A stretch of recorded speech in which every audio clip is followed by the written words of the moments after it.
আর জামাতের তো ভোট নাই। আপনি সারা বাংলাদেশে তো জামাতের যে যেটা যেভাবে বলা হচ্ছে, যেভাবে জামাতের ভোট মানে সেই শেয়ার বাজারের মতো জামাতের সিট নেওয়ার জন্য যে একটা আহ একটা উঠে পড়ে লাগছে সবাই, জামাতের ওই সিটটা ছেড়ে দিলেই মনে হয় মানে হয়ে যাব, এই ধরনের কারাকারি আমার কাছে মনে হয় যে খুব বাড়াবাড়ি হয়ে যাচ্ছে। বিএনপির সিট ছেড়ে দিলে একটা কথা আছে, আওয়ামী লীগ বিএনপি ছাড়া আর আপনি কোন দলে বলছেন, সিট। আমি একটু থামাই যে এক নম্বর কথা হলো, আপনি প্রথমত যে তথ্যটা দিচ্ছেন এই তথ্যটা কিন্তু অনেকেই নেবে না, যে জামাতের কোনো ভোট নাই। জামাতের ভোট নাই এটা এটা কিন্তু একটা মিথ। মিথের কারণে একসময় তো আমরা এটাও মনে করতাম যে মেয়েরা শিবিরকে ভোট দেয় না, কিন্তু আমরা তো পাঁচটা বিশ্ববিদ্যালয় দেখলাম মেয়েদের হলেও শিবিরের জয় জয়কার। মেয়েরা শিবিরকে ভোট দেয় না, না দেওয়ার যে যুক্তিগুলি, এই যুক্তিগুলো আমরা জানি, কিন্তু দেওয়ার যুক্তিগুলি কি আমরা জানি? জানি না। তাহলে না জানার কারণটা কি এটা যে আমাদের অজ্ঞতা? তারা কিন্তু অনেক কিছু করে ফেলেছে যেটা হয়তো আপনি আমি বুঝতে পারছি না, এমনও তো হতে পারে। শুনেন, যে 5টা ইউনিভার্সিটিতে জামাতের বা শিবিরের যে নিরঙ্কুশ বিজয় হয়েছে, এই বিজয়ের পেছনে তাদের যে অনুঘটক, তাদের যে অনুষঙ্গ, যেসব ফ্যাক্টরের জন্য হয়েছে সেগুলো একটু বিচার করি আমরা। জামাত কিন্তু সবসময় চাইছে যে একটা শিক্ষিত, একটা প্রশিক্ষিত বাহিনী তারা তৈরি করবে, খুব ডিসিপ্লিন, এবং তার জন্য তারা স্কুল কলেজ মাদ্রাসা থেকে তাদেরকে ট্রেন আপ করছে। এবং বিশ্ববিদ্যালয়তে ভর্তি হওয়ার জন্য যে কোচিং সেন্টারগুলি, জামাত পরিচালিত, শিবির পরিচালিত কোচিং সেন্টার, এই যে কথাগুলি বহুদিন ধরে আছে, যার ফলে ঢাকা ইউনিভার্সিটি, অন্যান্য পাবলিক ইউনিভার্সিটিতে এই শিবির পন্থী ছেলে এবং মেয়েদের ভর্তিটা সহজ হয়েছে এবং ব্যাপক সংখ্যক তারা ভর্তি হয়ে গেছে।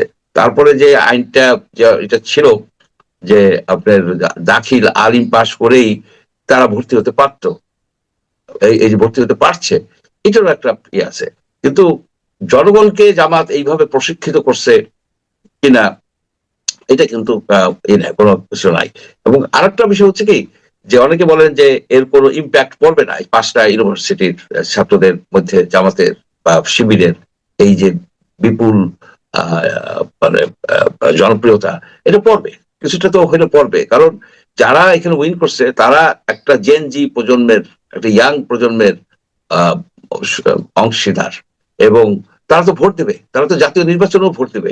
এখন এই ইয়াং ছেলে মেয়েরা কেন এতটা ভোট দিল এই ইউনিভার্সিটিগুলিতে, সেটা কি ট্রান্সলেটেড হবে জাতীয় নির্বাচনে? আমার মনে হয় এরা তো কর্মী, এরা তো অনেক নির্বাচনেই অংশগ্রহণ করবে, ব্যাপকভাবে অংশগ্রহণ করবে, এর একটা ইম্প্যাক্ট পড়বে। কিন্তু এমন ইম্প্যাক্ট পড়বে না যে জামাত বহু জায়গায় মানে 70-80টা সিট পেয়ে একটা ব্যাপক তুলকালাম কাণ্ড করে ফেলবে, সেই ধরনের আশা করাটা ঠিক হচ্ছে না। কারণ আমাদের যে মেইন স্ট্রিম পলিটিক্স এর মধ্যে তার সমর্থকের সংখ্যা অনেক কম, অনেক কম। এবং আপনি যদি ইতিহাস দেখেন, আমাদের যে নির্বাচনের যে 4টা নির্বাচন কেয়ারটেকারের আন্ডারে, যেগুলিকে বলা হয় যে রিলায়েবল, যেমন 91 এর ইলেকশন, 96 এর জুনের ইলেকশন, 2001 এর ইলেকশন, 2008 এর ইলেকশনও, এখানে ধারাবাহিক ভাবে জামাতের ভোট কমছে। 91 এর ইলেকশনে জামাত 12% ভোট পেয়েছিল, 12 দশমিক ভোট পেয়েছিল, 18টা সিট পেয়েছিল। আপনার 96-এ জামাত 8% ভোট পেয়েছে এবং 3টা সিট পেয়েছে। 2001-এ জামাত 4.13% ভোট পেয়েছে। 2008-এ জামাত 4.7% ভোট পাইছে। এই যে ধারাবাহিক ভাবে কমছে, 2001 এবং 2008-এর হিসাবটা আসলে এভাবে হবে না। হবে না এই কারণে, এই সময়ে তারা তো বিএনপির সঙ্গে জোটবদ্ধ হয়ে নির্বাচন করেছে। জোটবদ্ধ হয়ে নির্বাচন করার কারণে বিএনপির যে আসনগুলি ছিল সেই আসনগুলিতে তো জামাতের ভোট হিসাব করা হয় নাই, ওই ভোটগুলো তো বিএনপির সঙ্গে মিশে গেছে। জামাত যে কয়টা আসন পেয়েছিল নির্বাচনের জন্য, প্রতিদ্বন্দ্বিতা করার জন্য, সেই আসনগুলোর ভোটই কেবল কিন্তু আমরা হিসাব করছি। 4 এবং সেই এটা আসলে জামাতের ভোটের চেয়ে অনেক বেশি। না শুনেন, 2001-এ জামাত সিট পেয়েছে 3টা, 2008-এ জামাত সিট পেয়েছে 2টা, বুঝলেন? এখানে যে জিনিসটা অ্যালায়েন্সটা ছিল 91-এ, অঘোষিত বিএনপির সাথে জামাতের, যে জামাত যেখানে স্ট্রং সেখানে বিএনপি উইক ক্যান্ডিডেট দিছে, এবং সেখানে আপনার জামাতকে তারা ভোট দিছে, 18টা সিট পেয়েছে, কিন্তু 18টা সিট কম না। তো সুতরাং জামাতের যে এই এখন আর কোশ্চেন আছে যে 2008-এর পরে তো দেশে এক ধরনের না, দেশে ফ্যাসিজম চালু হয়ে গেছিল ধীরে ধীরে একেবারে। সেখানে মানুষের অনেকটা অ্যালিনিয়েটেড হয়ে গেছে আওয়ামী লীগ থেকে। অনেকে জামাতের ভোট বাড়ছে, এ বিষয়ে কোনো সন্দেহ নাই, তারা তো একেবারে বসে নাই, কিন্তু ব্যাপকভাবে বাড়ছে। এবং ব্যাপকভাবে আপনার আরেকটা জিনিস, যে আমরা সবসময় পপুলার ভোট নিয়ে চিন্তা ভাবনা করি যে কত পার্সেন্ট ভোট পেলো, পার্সেন্টে খুব একটা আসে যায় না, আপনার সিটগুলিতে আসে যায়, যে কোন সিটগুলিতে জামাতের থ্রেশহোল্ড অর্থাৎ সিম্পল মেজরিটি পাইলো অন্যান্য ক্যান্ডিডেটের তুলনায়, সেই জায়গাগুলি কিন্তু অনেকটা সুনির্দিষ্ট। আপনার যেমন সাতক্ষীরার যে 5টার মধ্যে 4টে সিটেই জামাত বেশ স্ট্রং, আপনার গাইবান্ধায় সিট আছে স্ট্রং, দিনাজপুরে আছে, আপনার কক্সবাজার আছে, এরকম কিছু কিছু জায়গা আছে যেখানে জামাত তার মানে সাধারণ জনগণকে প্রশিক্ষিত করতে পারছে, তাদের আইডিওলজির দিকে আনতে পারছে। কিন্তু সারা বাংলাদেশ ব্যাপী তারা তেমন ভাবে আনতে পারছে বলে আমার কাছে মনে হয় না। সুতরাং এইখানে দেখেন জামাত কিন্তু এই যে সবাই কিন্তু ওই জাতীয় পার্টিকে ইলেকশন থেকে বাদ দিতে চায় কেন? কারণ যদি নির্বাচন হয়, বিএনপির নির্বাচনে উইন করার সম্ভাবনা অনেক বেশি, সিগনিফিক্যান্টলি হাই, তারা সরকার গঠন করার মতো সিট পেয়ে যাবে। কিন্তু সেকেন্ড বিরোধী দল কে হবে, জামাত না জাতীয় পার্টি? এই প্রশ্নটা কিন্তু একটা বিশাল প্রশ্ন। জাতীয় পার্টির কিন্তু পপুলার ভোট বেশি। এখনো সম্ভাবনাময় একটা প্রতিদ্বন্দ্বী হিসেবে ভাবতেছেন? আমি শুধু তো জাতীয় পার্টি না, যে আওয়ামী লীগের ভোটগুলিকে ওই যে আছে না মহাবিশ্বের ডার্ক ফোর্স বলে একটা কথা আছে, দেখা যায় না ডার্ক ফোর্স, কিন্তু অনুভব করা যায়, যে এই গ্রাভিটেশনাল পুল থেকে বলা হয়। এখন সেই আওয়ামী লীগের ভোটাররা কোন দিকে ভোট দেবে? তাদের সামনে তো কোনো আওয়ামী লীগের ক্যান্ডিডেট নাই। তাদের ধরেন জামাত আছে, বিএনপি আছে, আর অনেক জায়গায় জাতীয় পার্টি আছে। তাদের জন্য জাতীয় পার্টি তাদের ট্রাডিশনাল অ্যালাই, সহযোগী, সব সব কর্মকাণ্ডের সহযোগী, লুটপাট বলেন, গুম বলেন, এগুলি তো সব জাতীয় পার্টিকেই তারা পাইছে। এখন ন্যাচারালি দেখবেন যে আওয়ামী লীগের অনেক ভোট যেখানে সুটেবল জাতীয় পার্টির ক্যান্ডিডেট আছে, আর যদি মনে করেন স্থানীয় যে আওয়ামী লীগ নেতাদের একটা ইনফ্লুয়েন্স আছে, তারা হয়তো অন্য কাউকে দিতে বলতে পারে, সেই ভোটগুলি তো যাবে। সুতরাং জাতীয় পার্টি, এই যে শামীম পাটোয়ারি যে কথাটা বলছে যে জাতীয় পার্টি 70টা সিট পেতে পারে, একেবারে বাড়াই বলে নেই, ইটস পসিবল। তার মানে আপনি কি জাতীয় পার্টির সম্ভাবনাকে জামাতে ইসলামের উপরে রাখছেন? অফকোর্স উপরে রাখছি আমি জাতীয় পার্টির সম্ভাবনা, কারণ আপনার ভোটের ইসে এখানে আমরা জাতীয় পার্টিকে লাইক করি বা করি না সে কথা না, তার ভোট কি পরিবার আছে, ট্রাডিশনালি তার ভোট বেস গুলি কোথায় কোথায় আছে, এবং তার যে অর্থনৈতিক সক্ষমতা, ব্যাপক টাকা পয়সাও তাদের আছে, এবং আপনি নির্বাচন করার যে আপনার মানে অভিজ্ঞতা, সেইটাও আছে তাদের। তাছাড়া জামাতের আর একটা বিষয় হচ্ছে, আপনি দেখেন যে নাসিরউদ্দিন পাটোয়ারি যেখানেই যাচ্ছে সেখানেই কিন্তু এই কথাটা আসতেছে যে আপনারা জামাতের সাথে গেছেন কেন, বিএনপি লোকেরাই বলতেছে। এইখানে জামাতের এই এনসিপি কে নেওয়ার ফলে জামাতের ভোট ব্যাংকে একটা আঘাত আসছে। এট দ্য সেম টাইম জামাত তার 71-এর যে একটা কালিমা, ওইটা থেকে মুক্তি পাওয়ারও চেষ্টা করছে, কিন্তু তার কিছু ভোট কমে যাওয়ারও সম্ভাবনা আছে। এবং এই যে এবং এনসিপিরও ক্ষতি হয়েছে। এনসিপি কে লোকে আশা করে নাই যে তারা জামাতের সাথে গাঁটছড়া বাঁধবে। জি, আচ্ছা, আমরা একটু অন্য একটা প্রসঙ্গে যাই। ইলেকশনে একটা বড় বিষয় হচ্ছে গণভোট। জুলাই সনদের পক্ষে জনগণের কি অবস্থান হবে, হ্যাঁ অথবা না, এটা। এবং এটা আমরা দেখতে পাচ্ছি যে সরকার নিজে একটা পক্ষ হয়ে গিয়েছে এবং তারা গণভোটের পক্ষে নানাভাবে প্রচারণা চালাচ্ছে। আলী রিয়াজ সাহেব তো মাঠে ময়দানে দৌড়াদৌড়ি করছেন যে কিভাবে গণভোটকে হাত জয়যুক্ত করানো যায়। তো আবার কেউ কেউ এমনও বলছে যে সরকার যত বেশি, প্রথমত একটা প্রশ্ন উঠেছে যে সরকার এটা করতে পারে কিনা, আপনি এই প্রশ্নের জবাব আমাকে দিবেন। তার সঙ্গে আমি আরেকটা প্রশ্ন জুড়ে দিচ্ছি, এটা হলো যে সরকার, অনেকে এমন কথা বলছেন যে সরকারের পক্ষ থেকে যত বেশি গণভোটের পক্ষে প্রচারণা চালানো হবে, হ্যাঁ অথবা নার পক্ষে, যে কোনো একটা, সরকার তো হ্যাঁ চালাচ্ছে, যদি হার পক্ষে যত বেশি তার প্রচারণা করবে, মানুষ তত বেশি নাকে ভোট দিবে। কারণ তাদের বক্তব্য হলো এটা অজনপ্রিয় সরকার, যে কথা বলবে সাধারণ মানুষ তার বিরোধিতা করবে। এটাই হলো আমাদের দেশে ভোটারদের একটা কমন সাইকোলজি। আপনাকে আমি এক্ষেত্রে একটু, আমার প্রশ্ন বড় হয়ে যাচ্ছে, কিছু মনে করবেন না, আমি এক্ষেত্রে আপনাকে একটু একটা তথ্য দিয়ে একটু সহযোগিতা করতে চাই। আমার চ্যানেলে আমি একদিন আগে একটা জরিপ দিয়েছিলাম। সেই জরিপে আমার প্রশ্ন ছিল এরকম যে গণভোটে হা ভোট দেওয়ার জন্য সরকার প্রকাশ্যে প্রচারণা চালাচ্ছে, আইনগত বা নৈতিক ভাবে এটা ঠিক হচ্ছে কিনা তা নিয়েও বিতর্ক আছে। কিন্তু প্রশ্ন হচ্ছে, সরকারের এমন প্রচারণা কি হা ভোটের সংখ্যা বাড়াবে? উত্তরে 24% লোক বলেছে সরকার যত প্রচার করবে হা ভোট তত বাড়বে। আর 53% লোক বলেছে সরকার যত প্রচার করবে না ভোট তত বাড়বে। আর 17% লোক বলেছে সরকারের প্রচারে কিছু যায় আসে না, ভোট যা হবার তাই হবে। আর 6% লোক কোনো মন্তব্য করতে চান না। আপনার কি মনে হয়, এটা কি তাদের কাজটা নৈতিক হচ্ছে?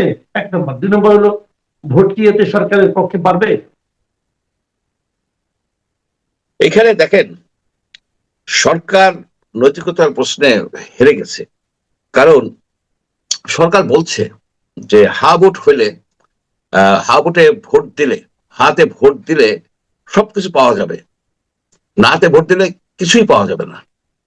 তো এই কথা কি সে বলতে পারে কি না? সে তো এটাকে অর্গানাইজ করছে, সে অনেকটা রেফারির মতো। সে সরকার এবং ইলেকশন কমিশন এটা এক ধরনের রেফারির, আম্পায়ারের মতো। তারা কোনো পক্ষ নিতে পারে না। আপনি যদি ওই পোস্টে দেখেন যে ফিলোসফিক্যাল পয়েন্ট অফ ভিউতে, যে আপনি জনগণের মতামত চাচ্ছেন, সরকার এই কথাটাই বলতে পারে যে আপনি সুচিন্তিত মতামতটা দেন, হা এই, না এই। সুতরাং এইখানে সরকার তার নিরপেক্ষতা হারিয়েছে এবং নৈতিক প্রশ্নে তার একটা মানে একটা ব্যাড এক্সাম্পল সৃষ্টি করলো। সে হা ভোট এবং না ভোটের যখন অপশন আসছে না ভোটের, এবং সে বলতেছে হা ভোট হলে সবকিছু হবে, না ভোট হলে কিছুই হবে না, খারাপ জিনিস, একটা ব্যাড বাংলাদেশের জন্য। তাহলে তুমি না ভোট উঠেই দিতা, তুমি শুধু হা ভোটই রাখতা। যদি সবই নিরঙ্কুশ ভাবে ভালো হয় তো শুধু রাখো হা, আর কিছু না। মানে না ভোটেরও তো বেনিফিট থাকতে পারে। যেমন আমি মনে করি যে আমি না ভোট দেব। আমি না ভোট দেব কেন? আমি কোনোভাবে সিদ্ধান্ত নেওয়া, কোনো একটা সাধারণ বুদ্ধিতে সিদ্ধান্ত নেওয়া যায় না যে এই ভোটে ব্যালটে, আমি যে ব্যালটটা ছাপা হবে সে ব্যালটটা আমি পড়ে দেখেছি, সেখানে 160টা শব্দ, 140টা না, আমি আগে 160টা শব্দ দেওয়া আছে, পড়তেই লাগে 2 মিনিট। এবং সেখানে 4টা প্রপোজিশন, প্রস্তাবনা বা দফা আছে। এক দফায় আছে যে উচ্চকক্ষ থাকবে, আমি উচ্চকক্ষের বিরুদ্ধে।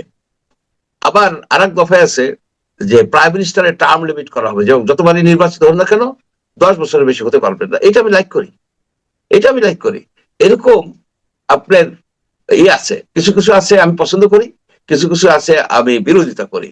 এখন আমি একজন সাধারণ বুদ্ধির লোক, আমি কিভাবে ভোট দেবো? হা ভোটও দিব কিংবা না ভোটও দেবো, তাহলে তো বাতিল হয়ে যাবে। ভোটের নিয়ম হচ্ছে যে কোনো একটা, আমি কিভাবে দেব? এখানে অনেকগুলি জিনিস আছে। আর একটা জিনিস হচ্ছে কি, ভোট মানে ইনফর্মড হওয়া। আপনি যখন একটা ক্যান্ডিডেটকে একটা মার্কায় ভোট দেন, যারা নিরক্ষর তারা তো মার্কা দেখে ভোট দেয়, আর যারা পড়তে পারে তারা ওই নাম দেখে ভোট দিতে পারে। মার্কাটাই মেইন। এখন দেখেন, তারা কিন্তু জানে যে এই মার্কার এই ক্যান্ডিডেট, তার জন্য ব্যাপক প্রচারণা চালানো হয়, ব্যাপক প্রচারণা চালানো হয়। ইলেকশন কমিশনও অনেক কিছু প্রকাশ করে ব্যালটে দিয়ে দিচ্ছে। সে ইনফর্ম ভোট দিচ্ছে, ইনফর্ম হয়ে ভোট দিচ্ছে। আমি এই গণভোটে আমি কি ইনফর্ম হয়ে ভোট দিতে পারবো? আমি কি ওই ব্যালটটার যে 4টা দফা আছে পড়ার সময় পাবো? 2 নম্বর কথা হচ্ছে, ওই ব্যালটের মধ্যে দেয়া আছে যে এই জুলাই সনদের যে 30টা দফা, সেই 30টা দফা সব রাজনৈতিক দল এগ্রি করছে। সেটা হাবুর ধরে সেটা আমার মাইনে নিতে হচ্ছে। আপনি বলেন তো, এই 30টা দফা কোন জায়গায়, কোন ওয়েবসাইটে আছে? কোথায় আছে এই 30টা দফা যেটা এগ্রি করে ই করছে? তারা তো এখানে 84টা দফা দিছে, 48টা দফা ই করছে, বিভিন্ন ধাপে ধাপে। কিন্তু 30টা দফা এবং তার ওয়ার্ডিং গুলি কি, এগুলি খুঁজে পাওয়া যাচ্ছে না। 30টা দফা তারাও লেখছে ওইখানে, সেটা কোথায় আছে? কোথাও নাই। 30টা দফা ওইখানে দিয়ে দিত লেখা যে এই 30টা দফা। আপনার গণভোট হয় বাইনারি, হা কিংবা না, একটা প্রশ্নের উত্তর থাকে। এইখানে এরা লেজে গোবরে করে ফেলেছে। এখানে অনেকগুলি প্রশ্ন, অনেকগুলি প্রশ্ন। আপনি দেখেন একজন বিএনপির যদি ভোটার, সে তো বিশ্বাস করে 31 দফায়। এইখানে 31 দফায়